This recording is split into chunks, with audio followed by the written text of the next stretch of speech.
사울이 다윗을 잡으려고 쫓아다니다가 피곤하여서 잠시 쉬러 굴 속에 들어갔다라는 것을 보게 되는 거죠. 이 후자로 해석을 해야 다윗이 옷자락을 베는 것이 가능하죠. 만약에 뒤를 보고 있는데 와서 옷자락을 베는 것을 모를 수가 있습니까? 그 모른다는 것은 거의 불가능에 가깝잖아요. 그래서 조용히 와서 옷자락을 베기 위해서 그런 정황들이 맞으려면 사울이 잠을 자고 있었다라고 보는 것이 합당하다라고 볼 수 있습니다. 왜냐하면 옷자락을 베고 나갈 때까지 전혀 몰랐던 것을 보면 바로 옷자락을 베는 것으로 보게 되는 것이죠. 그래서 사울이 뒤를 보는 사이에 다윗은 사울의 옷자락을 뱄죠. 그런데 옷자락을 베고 난 다음에 다윗의 반응은 어떠했습니까? 다윗이 어떻게 반응을 했습니까? 사울의 옷자락을 벤 다윗의 반응은 어떠했습니까? 마음이 찔려했다. 왜 마음이 찔려있죠? 여호와의 기름 부음 받은 자를 내가 찾다라고 해서 마음이 굉장히 찔려있다라는 것을 보게 되는 거죠. 그러니까 다윗의 성품을 알 수 있는 하나의 단적인 일이다라고 볼 수 있죠. 지금 앞에 있는 사람은 나를 죽이려고 군사들 이끌고 쫓아오는 사람인데 그를 죽일 수 있는 찬스가 생기는데 그렇지 않고 그의 겉옷자락만 잠깐 베는 것도 마음이 찔려가지고 하나님께서 기름 부은 자의 옷자락을 베었다라고 마음이 찔려하는 그러한 것들을 보게 되는 것을 보게 됩니다. 그래서 이제 사울이 나가자 다윗도 뒤따라 나가서 내가 왕의 옷자락을 뱄습니다라고 이런저런 이야기를 하고 이제 각자 사울은 집으로 다윗은 요새로 들어가는 내용이 오늘 본문 사무엘상 24장의 내용인 것들을 보게 됩니다. 오늘 본문을 통해서 우리가 먼저 생각해 볼 것은 뭐냐면 광야가 주는 의미입니다. 지금 다윗은 어디에 있습니까? 엔게디 광야에 있잖아요. 광야. 우리 인생은 때로 광야를 지날 때가 있습니다. 그 광야의 시간들을 통해서 하나님께서 우리로 하여금 배우게 하시는 것들이 있다라는 것이죠. 광야를 통해서 하나님께서 무엇을 배우게 하실까요? 광야를 통해서 하나님께서 뭘 배우시게 하겠다고 생각하십니까? 광야라는 것은 우리의 삶의 어떤 힘든 시간들, 어려운 시간들, 고독의 시간들을 말한다라고 볼 수 있죠. 그 시간들을 통하여서 하나님께서 뭘 배우게 하셨습니까? 또 뭘 배우게 하십니까? 다들 광야의 시간들을 거치지 않아서 전혀 그런 것들 잘 모르시는 건지 시편 57편을 한번 찾아보도록 하겠습니다.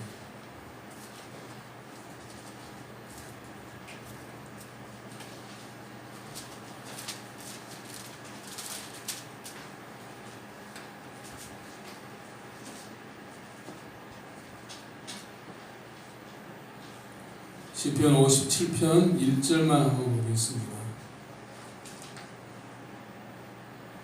같이 읽습니다. 시작. 하나님이여 내게 은혜를 베푸소서. 내게 은혜를 베푸소서. 내 영혼이 죽기로 피하되 주의 날개 그늘 아래에서 이 재앙들이 지나기까지 피하리이다. 아멘. 다윗이 어디로 피하였습니까? 주의 날개 그늘 아래에서 이 재앙들이 피하였다. 날개 아래에 피했다는 게 뭐겠습니까? 바로 주님을 의지하였다. 주님을 신뢰하였다라는 거죠. 그래서 광야는 뭐냐면 내가 의지할 자가 주님밖에 없음을 알게 되는 시간이에요. 내가 홀로 있는 시간들, 내가 그 감당해야 될 광야의 시간들 가운데서 무엇을 배우게 하시겠어요? 내가 붙들 수 있는 것은, 내가 의지할 수 있는 것은 주님밖에 없다. 왜 하나님께서 우리 인생에 광야의 시간을 주시는가? 너는 너에게 나밖에 없지 않느냐라는 것을 알게 해주신다는 것을 우리가 깨닫게 하시기 위해서 광야의 시간들을 주시는 겁니다. 또 하나의 말씀을 찾아봅니다. 신명기 8장을 찾아봅니다. 신명기 8장. 구약성경 신명기 8장 2절 3절 274페이지.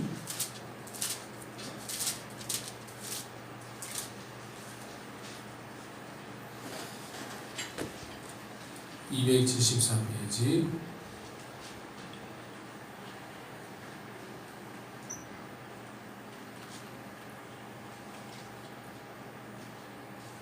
(2절) (3절) 같이 한번 읽습니다. 시작. 내 하나님 여호와께서 이 40년 동안에 내게 광야 길을 걷게 하신 것을 기억하라. 이는 너를 낮추시며 너를 시험하사 내 마음이 어떠한지 그 명령을 지키는지 지키지 않는지 알게 하십니다. 너를 낮추시며 너를 주인이 하시며 또 너도 알지 못하며 내 조상들도 알지 못하던 만나를 내게 먹이신 것은 사람이 떡으로만 사는 것이 아니요 여호와에게서 나오는 모든 말씀으로 사는 이를 내가 알게 하려 하십니다. 아멘. 바로 하나님에서 나오는 말씀으로만 산다는 게 뭐겠습니까? 하나님만 의지하며 살게 하시기 위함이다라고 말하고 있는 거죠. 그래서 광야는 뭐냐? 하나님을 의지하는 법, 하나님을 신뢰하는 법을 배우는 시간들이다라는 것을 볼 수 있는 것이죠. 이렇게 우리가 하나님을 의지하고 신뢰하는 법을 알게 하시는 것을 우리가 무엇이다라고 다르게 표현할 수 있느냐면 우리가 말씀을 통해서 한번 봅니다. 넘겨주시고 찾아보겠습니다. 시편 57편을 시간입니다. 빠졌나 봅니다. 시편 57편 2절.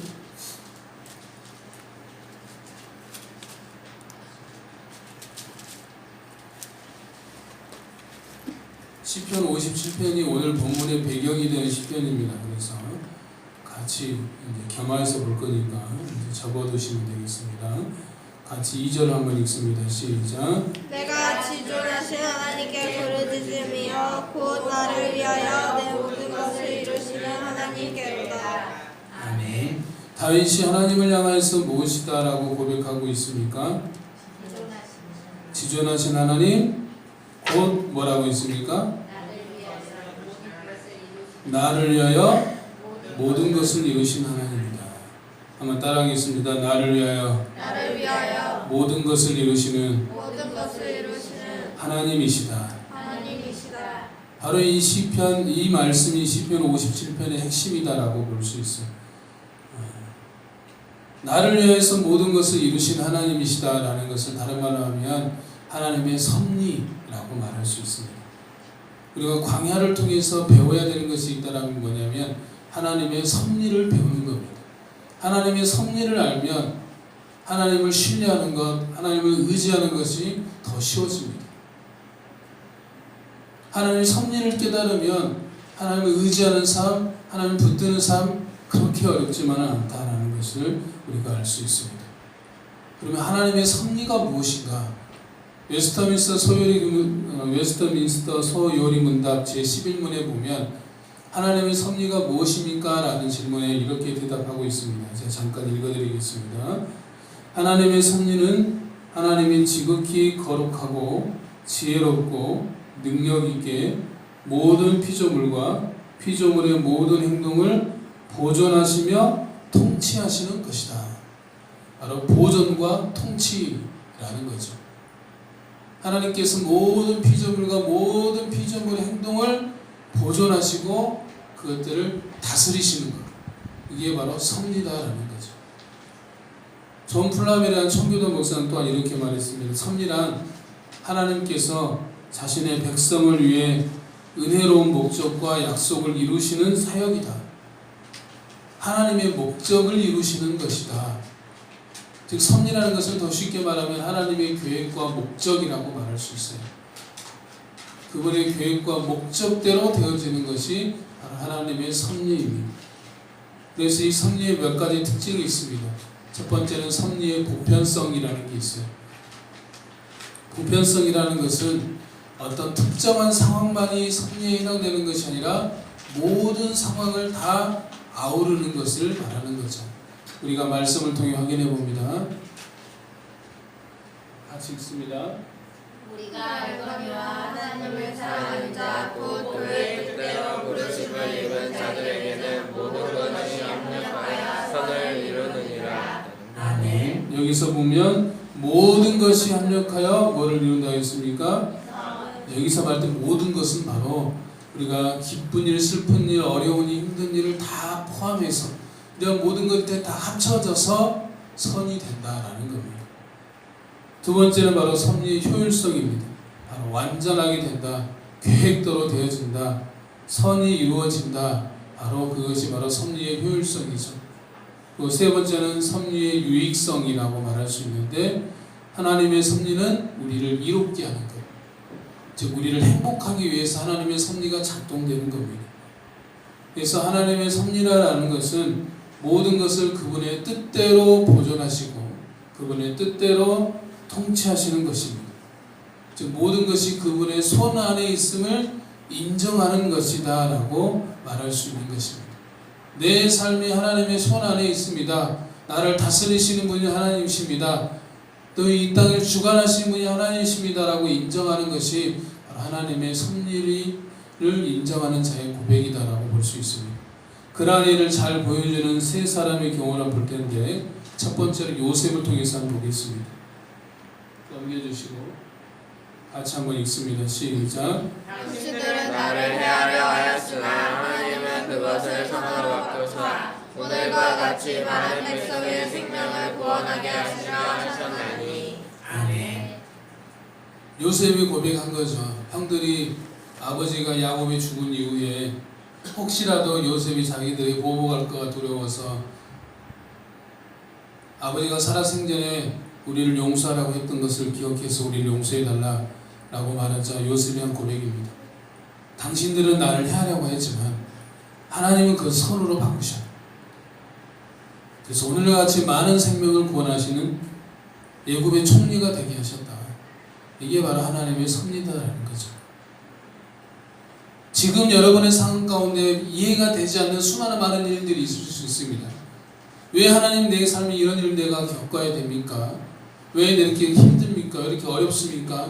이렇게 곤란 가운데 있습니까? 라고 말할 수 있지만, 그럼 나중에 이러한 것들이 지나고 보면 선이 될 수 있다는 거죠. 하나님께서 선으로 만들어 가지는 과정 중에 하나라는 거죠. 우리가 더 하나님의 섭리를 더 쉽게 이해하려면 여러분 퍼즐을 맞추는 걸 생각해 보시면 됩니다. 퍼즐 한 개 맞출 때는 잘 모르잖아요. 다 맞출 때 알 수 있는 것처럼 한 조각 한 조각대로 우리가 끼워 맞춰야 전체 그림을 볼 수 있는 것처럼 하나님의 섭리도 마찬가지입니다. 우리의 삶의 퍼즐을 하나씩 하나씩 다 끼워 맞춰야 그 모든 것들을 다 알 수 있는 겁니다. 또 하나를 보도록 하겠습니다. 룻기 2장을 한번 찾아봅니다. 룻기 2장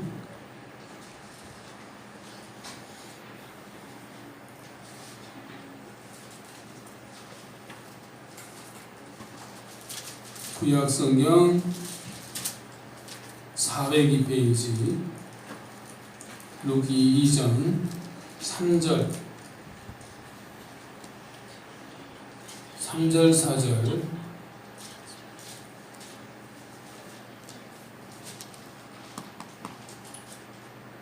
같이 읽습니다. 시작. 룻이 가는 자를 따라 밤새서 이삭을 줍는데 우연히 엘리멜렉의 친정 보아스에게 속한 밭에 이르렀더라. 마침 보아스가 베들레헴에서부터 와서 베들레헴 사람에게 이르되 여호와께서 너희와 함께 하시기를 원하노라.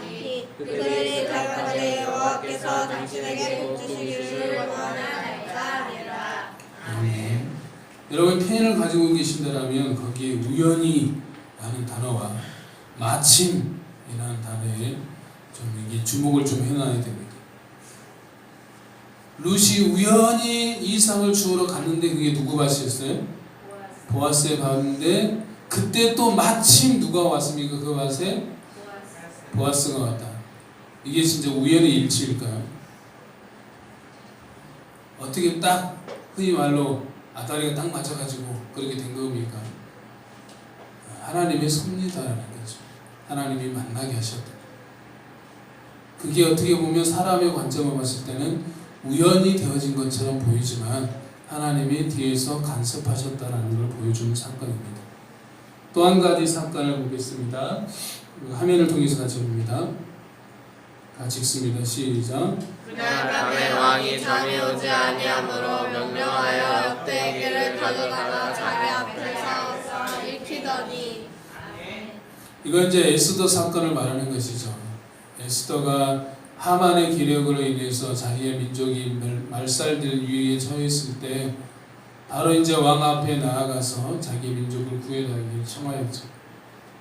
그래서 이제 왕을 위한 잔치를 베풀고 또 무엇을 원하느냐라고 했을 때 한 번 더 왕을 위해서 잔치, 왕과 하만을 위해서 잔치를 베풀게 해주십시오라고 말하고 그날 밤이 되었을 때 잠이 오지 않아서 왕이 역대 일기를 보다가 다 알게 됩니다. 이제 전후 사정을 다 알게 되는 거죠.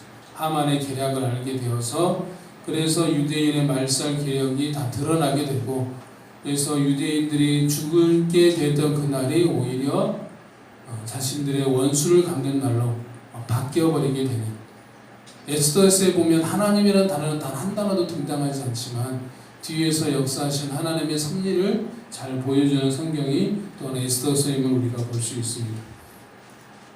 그 다음으로 우리가 이제 생각해 볼 것은 그러면 오늘 본문에 보면 다윗이 사울의 옷자락을 배웠다는 것은 어떤 의미가 갖고 있을까요?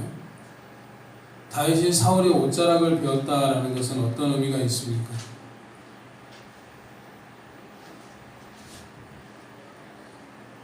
직접 다윗이 사울의 생명을 취할 수 있는 계기가 있었다는 거죠. 자기가 죽일 수도 있었고 자기가 직접 안 한다면 부하들이 시켰어도 얼마든지 할 수 있었는데도 하지 않았다라는 거죠. 즉 그는 여호와의 기름 부음 받은 자임을 알고 그것에 대해서 하나님의 손에 맡기는 것을 보게 되는 것이죠. 오늘 본문도 다시 한번 돌아가시기 바랍니다. 오늘 본문 중에서 우리가 읽진 않았지만 12절 한번 찾아보시기 바랍니다. 450페이지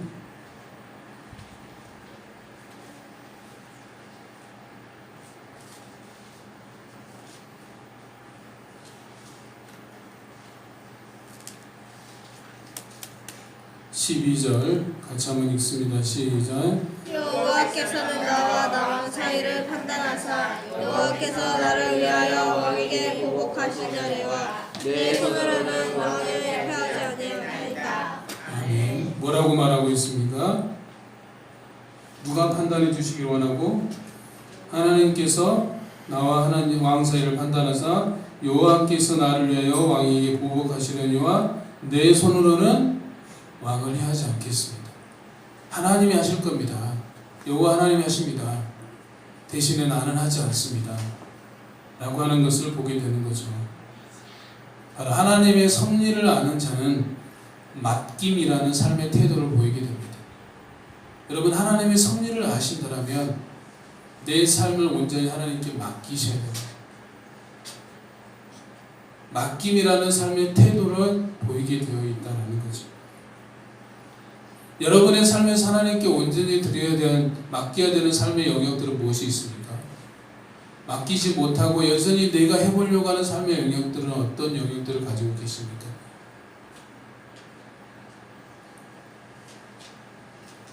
우리는 심지어 다윗처럼 원수 갚는 것까지도 하나님께 맡겨드릴 수 있는 자가 되어야 될 것입니다. 그 다음으로 우리가 볼 것은 시편 57편으로 다시 한번 가보겠습니다. 시편 57편으로 갑니다.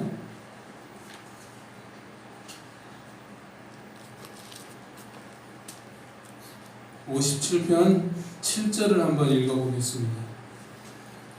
같이 읽습니다. 시작. 하나님이여 내 마음이 확정되었고 내 마음이 확정되었사오니 내가 노래하고 내가 찬송하리이다. 아멘. 다윗이 갑자기 이제 논조가 바뀌게 됩니다. 6절까지는 나를 구원해 주십시오, 나를 도와주십시오 하다가 갑자기 7절에서는 하나님의 내 마음이 확정되고 확정되었사오니 내가 노래하고 내가 찬송하리이다 라고 완전히 180도 바뀌게 되는 걸 보게 되는 거죠. 그러면 상황이 바뀌었냐, 사울이 물러갔냐, 그것도 아니죠. 상황은 동일합니다. 그러나 그 상황을 바라보는 다윗의 마음이 바뀐 것이다 라는 거죠. 마음의 결단, 마음을 확정 내리고 있는 거죠. 내가 노래하고 내가 찬송할 것입니다. 사람들이, 원수들이 나를 죽이려고 그물을 치고 웅덩이를 파고 내 앞길을 막을지라도, 그러할지라도 나는 하나님을 찬송하고 난 하나님을 노래할 것입니다 라고 고백하고 있는 겁니다. 상황이 그러할지라도 나는 찬송합니다 라는 고백입니다. 그럼에도 나는 찬양할 것입니다 라는 고백이다 라고 말할 수 있는 겁니다. 한번 저를 한번 따라하겠습니다. 그럼에도 찬양합시다. 이번 한 주간 여러분 계속해서 생각할 것이 그겁니다. 그럼에도 찬양하자. 그럼에도 찬양하자. 그럼에도 내가 하나님을 찬양해야 된다. 마음이 무거워도 찬양하고 내 삶의 짐이 힘겨워도 찬양해야 되고 물질의 곤란이 밀려와서 힘들어도 찬양해야 되고 내 마음에 상처가 있어도 찬양해야 되고 주저앉고 싶을 때에도 우리가 찬양해야 되는 겁니다. 무엇이 되었든지 간에 우리가 그러할지라도 하나님을 찬양할 수 있는, 그럼에도 하나님을 찬양할 수 있는 우리의 모습이 되었으면 좋겠습니다. 우리가 말씀을 하나 더 봅니다. 같이 읽습니다. 시작. 그러므로 우리는 예수로 말미암아 찬송의 제사를 하나님께 드리자. 이는 그 이름을 증거하는 입술의 열매니라. 아멘. 자, 그렇다면 다윗이 부르기를 원하는 찬송의 내용이 무엇이었는지를 보면 57편 5절과 11절 한번 봅니다. 똑같은 내용인데 한 절만 읽습니다. 5절을 한번 읽겠습니다. 읽습니다. 시작. 하나님이여 주를 하늘 위에 높이 들리시며 주의 영광이 온 세계 위에 높아지기를 원하나이다. 아멘. 11절도 똑같은 내용입니다. 바로 반복되고 있는 거죠. 다윗은 뭘 하고 찬양하고 있습니까? 하나님이여 주는 하늘 위에 높이 들리시며 주의 영광이 온 세계 위에 높아지기를 원하나이다. 주는 하늘 위에 높이 들리시기를 원하시며 주의 영광이 온 세계 위에 높아지기를 내가 원합니다 라고 찬양하고 있는 것이죠. 이 찬양을 보면서, 이 노래를 보면서 여러분 뭐가 연상되십니까? 어떤 것이 떠오르십니까? 주는 하늘 위에 높이 들리시며 주의 영광이 온 세계 위에 높아지기를 원하십니다. 저는 이걸 묵상하다가 어떤 것이 연상되었냐면 주기도문의 전반부 하나님을 향한 기도가 똑같다라는 생각이 들었습니다. 여러분 주기도문하고 전반부만 한번 외워보실래요? 하늘에 계신 우리 아버지요. 시작. 하늘에 계신 우리 아버지여 이름이 거룩히 여김을 받으시오며 나라가 임하시오며 뜻이 하늘에서 이루어진 것 같이 땅에서도 이루어지리라. 거기까지. 첫 번째가 뭡니까? 그건 호칭이고, 첫 번째 간구 하늘에 계신 우리 아버지여 이름이 거룩히 여김을 받으시오며. 하이델베르크 요리 문답에 보면 이름이 거룩히 여김을 받으시오며에 대해서 이렇게 해설하고 있습니다. 무엇보다 우리로 하여금 주님을 바르게 알게 하여 주옵시고 주께서 행하시는 모든 일에서 주님을 거룩히 여기고 경배하고 찬송하게 하옵소서. 주께서 행하시는 일에는 주님의 전능과 지혜와 선하심과 의와 자비와 진리가 환하게 빛나옵나이다. 또한 우리의 모든 삶을 지도하시고 우리의 생각과 말과 행동을 주장하셔서 주님의 이름이 우리 때문에 더럽혀지지 않고 오히려 영예롭게 되고 찬양을 받게 하옵소서라고 되어 있는 것이죠. 즉 주님의 이름이 찬양받고 주님의 이름이 높임을 받는 것이다 라고 말하고 있는 거죠. 우리가 말씀을 따는데 한번 찾아봅니다. 출애굽기 32장으로 갑니다. 출애굽기 32장.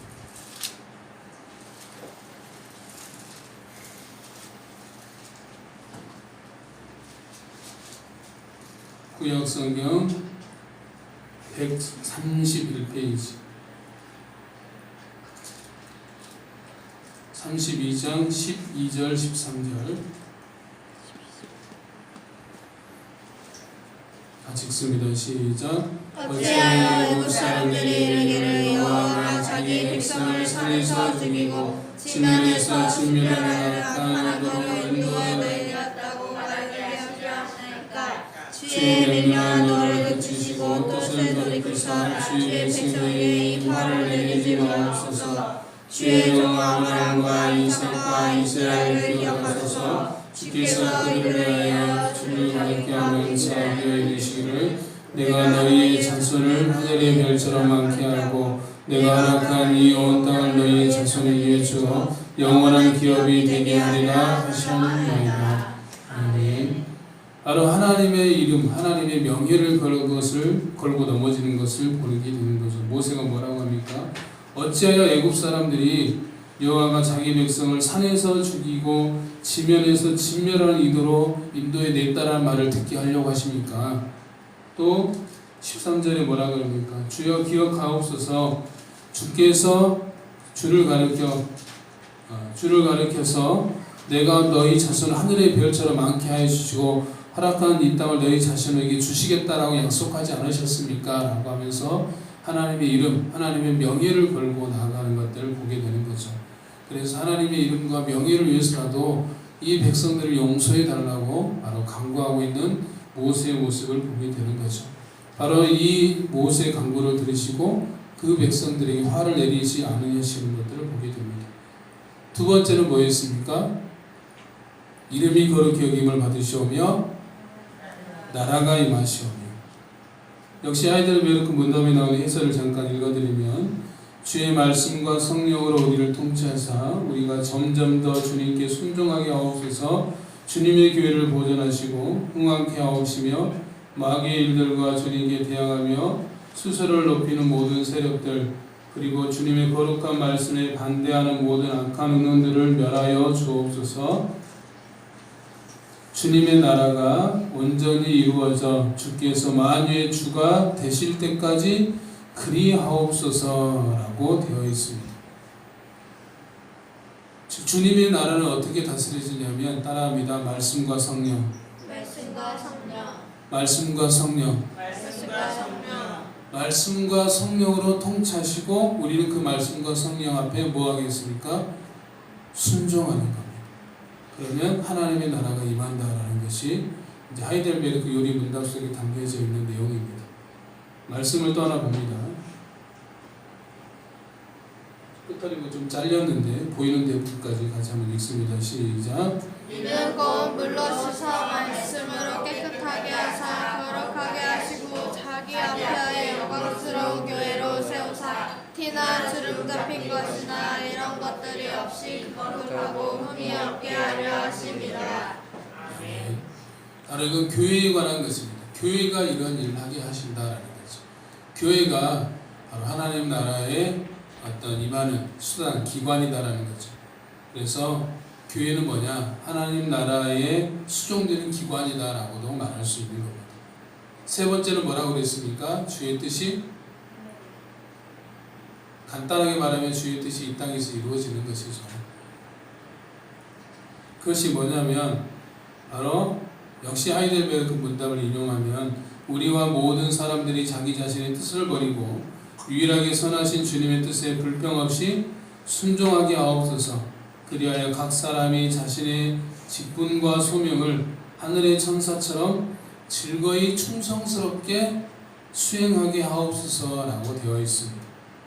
주님의 뜻에 즐거이 순종하는 삶을 위해서 기도하고 있다는 것이죠.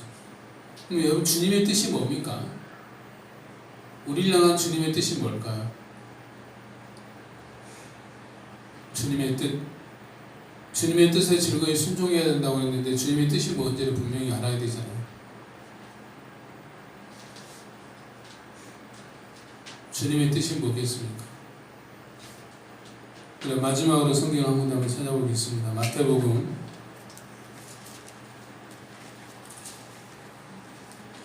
22장 37절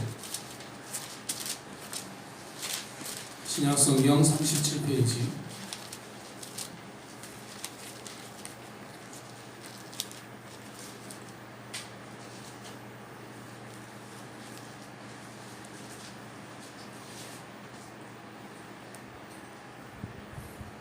22장 37절에서 40절까지 한번 읽습니다. 시작. 예수께서 이르시되 내 마음을 다하고 목숨을 다하고 뜻을 다하여 주 너의 하나님을 사랑하라 하셨으니 이것이 크고 첫 번째는 계명이요 둘째도 그와 같으니 내 이웃을 내 자신같이 사랑하라 하셨으니 이 두 계명이 온 율법과 선지자의 강령이니라. 아멘. 모든 성경 말씀을 딱 요약하면 두 가지. 하나님을 사랑하는 것, 사람을 사랑하는 것. 주의 뜻을 행하는 건 뭐겠습니까? 하나님을 뜨겁게 사랑하는 것, 그 사랑으로 사람을 사랑하는 것. 서로 요약될 수 있다는 것을 보게 되는 것이죠. 그러므로 다윗의 찬송은 뭐라고 요약할 수 있는 겁니까? 이 땅에서 주님의 이름이 거룩히 여김을 받고 주님의 나라가 임하고 주의 뜻이 이루어지기를 원합니다라는 그러한 기도다라고 볼 수 있는 것이죠. 그러므로 우리도 날마다 우리가 서 있는 그곳에서 그러한 노래를 불러드릴 수 있는 그러한 우리의 삶을 살아갈 수 있는 우리의 모습이 되었으면 좋겠습니다. 다윗이 광야에서 노래를 부르는 것처럼 우리의 삶의 현장에서 주를 향한 노래를 부를 수 있는 그런 삶이 되시기를 주의 이름으로 축원합니다. 이제 우리 같이 찬양하시면서 함께 기도하도록 하겠습니다. 우리 전부 자리에서 일어나셔서 내 영혼이 은총이로 찬양합니다.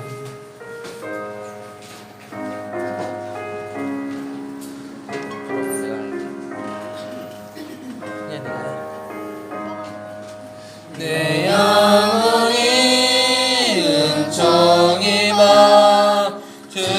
중한제를 벗고 보니 슬픈 말은 이 세상도 천국으로 가도다. 할렐루야 찬양을 세 내 모든 죄 사함받고 주 예수와 동행하니 그 어디나 하늘나라. 주의 얼굴 뵙기 전에 멀리 뵈도 하늘나라 내 맘속에 이루어지니 날로 날로 가깝도다. 할렐루야 찬양하세 내 모든 죄 사함받고 주 예수와 동행하니 그 어디나 하늘나라. 높은 산이 거친 들이 조만이나 궁궐이나 내 주 예수 모신 곳이 그 어디나 하늘나라. 할렐루야 찬양하세 내 모든 죄 사함받고 주 예수와 동행하니 그 어디나 하늘나라. 할렐루야 찬양하세 내 모든 죄 사함받고 주 예수와 동행하니 그 어디나 하늘나라. 이제 우리 같이 기도할 때 하나님 우리가 삶의 현장에 서 있는 그곳에서 하나님 날마다 주를 향한 노래를 부를 수 있는 우리의 삶이 될 수 있도록 인도하여 주시옵소서. 우리의 삶을 통하여서 하나님 아버지 주의 이름이 높아지게 하여 주시옵시고 주의 나라가 임하게 하여 주시옵시며 주의 뜻이 이 땅 가운데 이루어지는 것들을 바라볼 수 있도록 주님 인도하여 주시옵소서. 그래서 하나님 다윗이 광야에서 노래를 불렀던 것처럼 하나님 우리가 서 있는 삶의 현장에서 주를 향한 노래를 불러드릴 수 있도록 인도하여 주시옵소서. 우리의 삶을 통해서 오직 주님께만 영광 돌리는 삶이 될 수 있도록 주를 허락하여 주시옵소서. 이제 우리 같이 합심해서 함께 기도하도록 하겠습니다. 기도하시겠습니다. 거룩하신 하나님 아버지 감사합니다. 날마다 주님께서 우리의 삶을 통해서 영광 받아주시옵시고 찬양과 경배를 받아주시옵시며 하나님 우리의 삶을 통해서 오늘 주께 합당한 영광과 노래를 올려드릴 수 있도록 하나님 아버지 인도하여 주시옵소서. 아버지 우리가 서 있는 삶의 현장에서 주를 향한 노래를 올려드리기로 합니다. 아버지 주의 나라가 임하게 하여 주십시오. 하늘의 이름이 거룩하게 받으시오며 주의 나라가 임하시옵시며 하나님의 뜻이 이루어진 같이 이 땅 가운데서 주의 뜻이 이루어지는 그런 삶을 살아갈 수 있는 것들을 바라볼 수 있도록 인도해 주시옵시고 주의 이름이 온 세계에 높아지며 주의 영광이 온 땅 가운데 빠지는 것들을 바라볼 수 있는 그런 삶이 되어질 수 있도록 그래서 온 땅 가운데 주의 이름만이 선포되어지는 삶 되어질 수 있도록 인도하여 주시옵시고 나의 삶을 통해서 주의 이름이 높아지는 것들을 바라보며 주의 이름의 영광을 위해 삶을 살아갈 수 있는 삶 되어질 수 있도록 주의 하나님 아버지 인도하여 주시옵소서.